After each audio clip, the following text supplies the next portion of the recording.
Hey everybody, this is the Sliders Review, and welcome to a special edition of Asian and Pacific Islander Heritage Month. And I'm here today to talk to you about Power Rangers Time Force. Trip takes a stand. This was a very shocking episode and a very powerful one at that. See, Time Force, yes, it deals with time travel. It also deals with a son trying to break away from his father and his father just not understanding. But it also deals with prejudice and racism. Very shocking to see that in the Power Rangers series. Mutants are looked down upon, which causes some of them to turn evil. But for the most part, every mutant you see is evil. However, in this episode, one is actually good. And it makes for some really interesting storytelling. Now, we've seen this done before. We've seen this done in space, where there's like a good alien, and then, the bad guys after him and stuff like that, and a little bit in Lost Galaxy. But this one with the every time they make a monster nice, they always give it like a baby sounding voice, like a kid voice.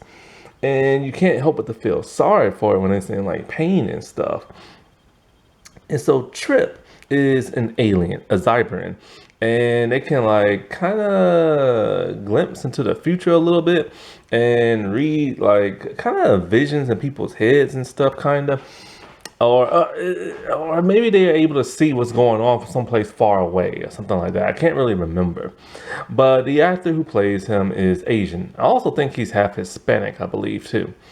And this episode also deals with Eric, who is half Japanese and Vietnamese. And he is the Quantum Ranger, where Trip is the green, and the Quantum Ranger is not a team player. He's not necessarily evil, he's just really angry and really bad to the bone. And so, like, in this episode, Rancic and everything, he wants another monster. And so, next thing you know, I think Flax, he gets this one monster from the vault because they're all locked up and frozen and stuff. But this one monster is all like, I'm not bad. I just went to like jail for petty theft. And can you just refreeze me? Because he doesn't want to hurt nobody. He's really kind and he's really gentle. But this pisses off Rancid. And if this mutant won't fight, he'll have him destroyed and everything. And so Phlox is just like, I'll put this device on him and it will torture him and make him turn evil. Well, the monster is very, very strong. He's able to withstand like the torture device and he leaves. This causes panic with the people in the street because then they see a monster and they just like freak out. So the Silver Guardians get called and Eric is the leader of the Silver Guardians. Trip is nearby after coming back from an odd job. And so he sees Eric about to take on this monster. And so Eric morphs and everything. And Eric's morph is nice. I like that. And so, they start like about to attack the monster and everything. And Trip is like seeing what's going on and he can hear. And he hears the monster not wanting to fight nobody. So he literally gets in front of the monster and gets him to like safety, which Eric cannot understand what's going on, you know what I'm saying? And so Eric is in like, pursuit and everything, but Trip gets him out the way. They talk a little bit and he realizes this dude's like really nice. And it's weird because, like I said before, mutants are all evil, but Trip is able to sense the good in this like mutant and stuff. So the other Rangers can they checked into him and they realized, yeah, he only went to like jail for stealing like food. I can't talk. So he stole food, talking about how he has to survive. It's hard living in the year 3000 when you're a mutant and you can't get no food and stuff. So they're gonna try to help this dude the best they can. Now, what I don't understand is that Trip should be able to freeze this dude. All he has to do is morph, take off his belt buckle, and contain him, and he'll like shrink and well, actually, in order to shrink, you kind of gotta destroy the monster and stuff. And so like, but then he's able to contain him after that. So I don't know why he just doesn't do that. Well, anyways, at some point, I think the other Rangers had showed up, something like that, or Eric overheard like one of the Rangers or Trip, something like that, talking about where they'll like meet up. And so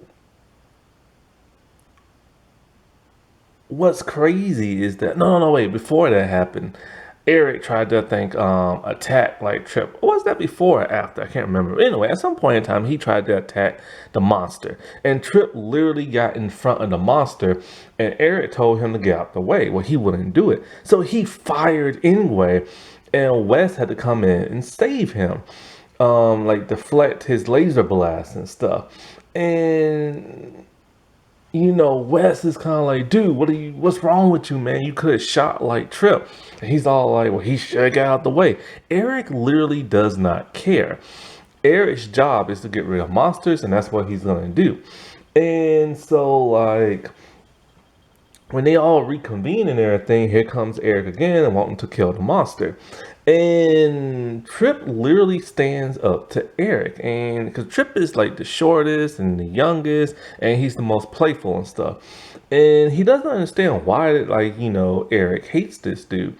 And Eric literally tells him because, duh, he's a monster, he's a freak and everything.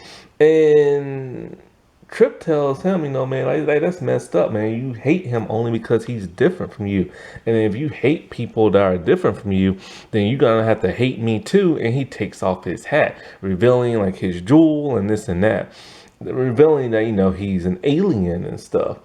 And so like, Eric can't believe it, like at all. And cause he thought he was like a human and stuff. And so he literally keeps telling Trip, you back out the way or I'm going to fire. But he won't do it. The other Rangers will not stop him. Wes literally lets Eric decide on his own what he's going to do. They could have stopped him, but for whatever reason, they don't. And so he just blasts to the side and pretends like, oh, I missed or something like that, Well, in come Phlox and everything, and he keeps torturing the dude, and then the monster's like freaking out and attacking them. Now he's on the side of evil, but he's still trying to like fight the device, and he has no choice but to go big. And he literally tells him, destroy me or something like that. It's the only thing you can do, or, so I won't have to hurt nobody. This monster literally will not hurt nobody. So the Rangers call the Zords, and they try their best to like subdue him. Eric calls his, and in a shocking surprise, he has his Q-Rex hold him still so that the Rangers can freeze him and stuff. They do, he's contained, and Eric literally threatens them, telling them like, I let this slip this time, but I ain't gonna let it happen again. And Lucas thinks, man, this dude's rude and mean and everything like that. But Trip used his power to sense Eric, and he says that like, he's not like mean, it's just that he's lonely and everything. Which is kind of weird because you never really see that side of him being lonely. But he does want to be part of the team. He just wants them to follow him. But he has his own team and stuff. So the whole him being lonely was just kind of weird. The whole thing about Eric is that Eric grew up poor and he had to fight for everything that, he has. Whereas Wes was just super rich and everything. And he always resented him for that. So their friendship broke up because of that. And so I really wish they didn't go the lonely route, but hey, whatever.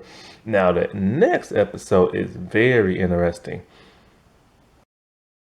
Happy Asian and Pacific Islander month, everybody. Alrighty, well, I'll talk to y'all later. Bye.